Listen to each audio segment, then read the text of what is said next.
So hello and welcome back to another video. তো আজ খেলা আছে Sunrisers Hyderabad versus Rajasthan Royals, এবং এই খেলাটা অবশ্যই ভীষণ একটা উত্তেজিত খেলা হতে চলেছে, কারণ দুপুর 3টে দিয়ে খেলা হবে।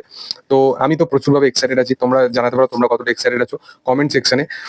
সানরাইজার্স হায়দ্রাবাদ গত বছরের যে ফ্র্যাঞ্চাইজটা ছিল তারা কিন্তু উইনিং ডিজার্ভ করতো, বা তাদের টিমটার মধ্যে যেটা প্রবলেমেটিক সিচুয়েশন হয়ে দাঁড়িয়েছিল সেটা হচ্ছে তাদের বোলিং লাইন আপ।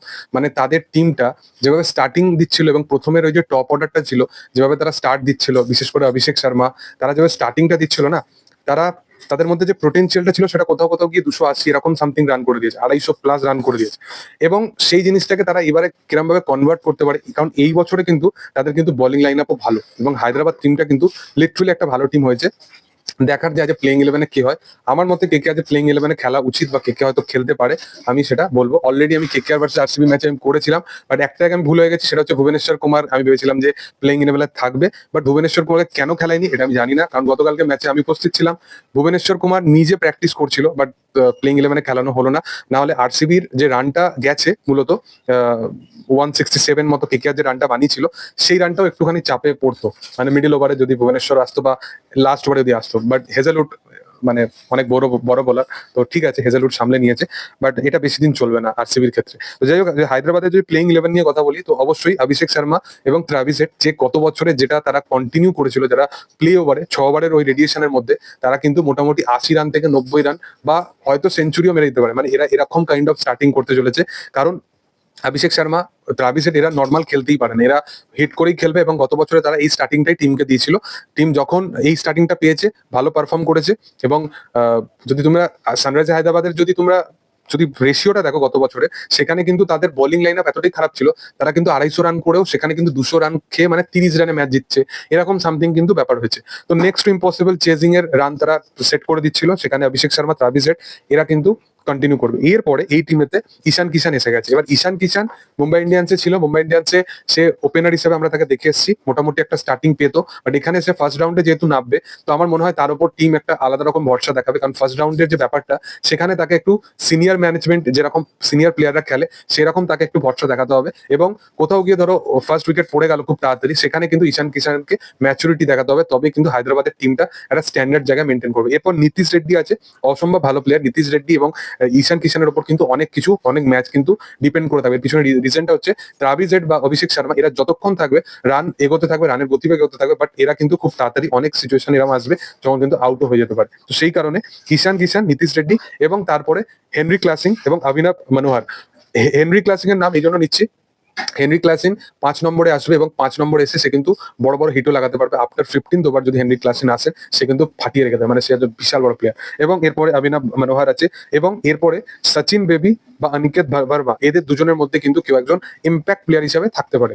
মানে নয় সচিন বেবি থাকবে, নয় অনিকেত ভার্মা। অনিকেত ভার্মা সম্বন্ধিত আমি বেশি জানি না, বাট সচিন বেবি, তার হাতে কিন্তু শট আছে, সে কিন্তু হিট লাগাতে পারে এবং ম্যাচ কিন্তু ঘোরাতে পারে।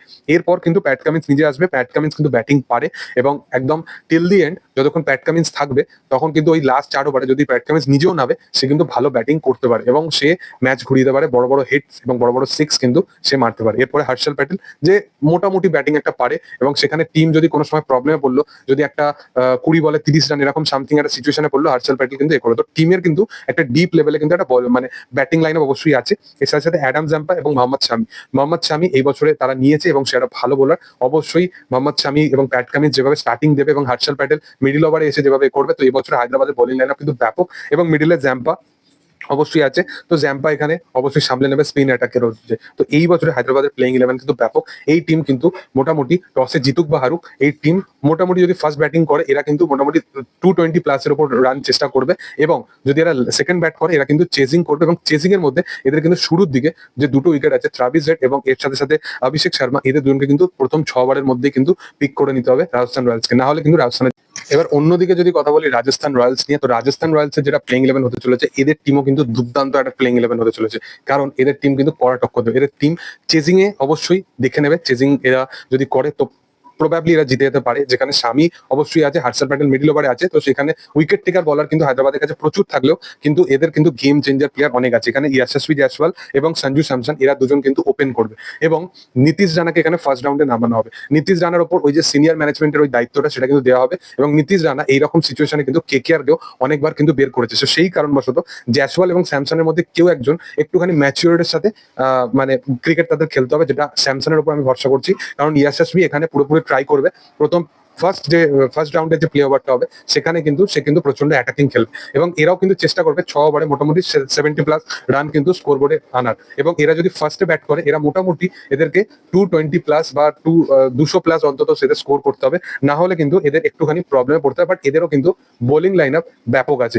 তো ইয়াশস্বী জয়সওয়াল এবং সঞ্জু স্যামসন এরা দুজন ওপেন করবে, যেটা বোঝা যাচ্ছে গত বছর থেকে তারাই করছে। এরপর নীতিশ রানা যে ফার্স্ট রাউন্ডে আসবে এবং 4 নম্বরে এখানে রিয়ান পরাগ আসবে। রিয়ান পরাগ গত বছর ভালো খেলেছিল মিডিল ওভারে, সে এমন একটা প্লেয়ার, সে যদি 10th ওভারের আগেও নামে সে মোটামুটি একটা স্পেস পেলেও ভালো রান করবে এবং সে যদি 15-16 ওভারের মধ্যেও আসে, তার হাতে হিট আছে, সে কিন্তু ম্যাচ ঘোরাতে পারবে। এবং Nitish Rana end to end আস্তে আস্তে সে কিন্তু একটুখানি মানে বিগ হিটের ক্ষেত্রে কিন্তু একটুখানি তাকে সমস্যার সম্মুখীন হতে পারে। তো সেই কারণে আমার মনে হয় যে নীতিশ রানা ফার্স্ট রাউন্ডে আসাই ভালো, যেখানে কিন্তু ম্যাচ ওই স্লোয়ার ফেসটায় যখন পৌঁছাবে ম্যাচ, তখন কিন্তু নীতিশ রানা ভালো স্পিন খেলতে পারে, তো সে ওই জায়গাটা ভালোভাবে কভার করতে পারবে। এরপরে সিমরন হেটমায়ার যে সবসময় রাজস্থান রয়্যালসের সাথে আছে এবং সে কিন্তু মানে সে এবং রিয়ান পরাগ এরা কিন্তু ম্যাচ ঘুরিয়ে দিতে পারে এবং এরা দুজনেই যদি 12th ওভারের মধ্যে এরা যদি চলে আসে, এরা কিন্তু লাস্ট 8 ওভারে বিশাল রান আরো অ্যাড করতে পারবে। তো সেই কারণে সিমরন হেটমায়ার এবং রিয়ান পরাগের ওপর কিন্তু বেশি ভরসা করে থাকবে এই টিম।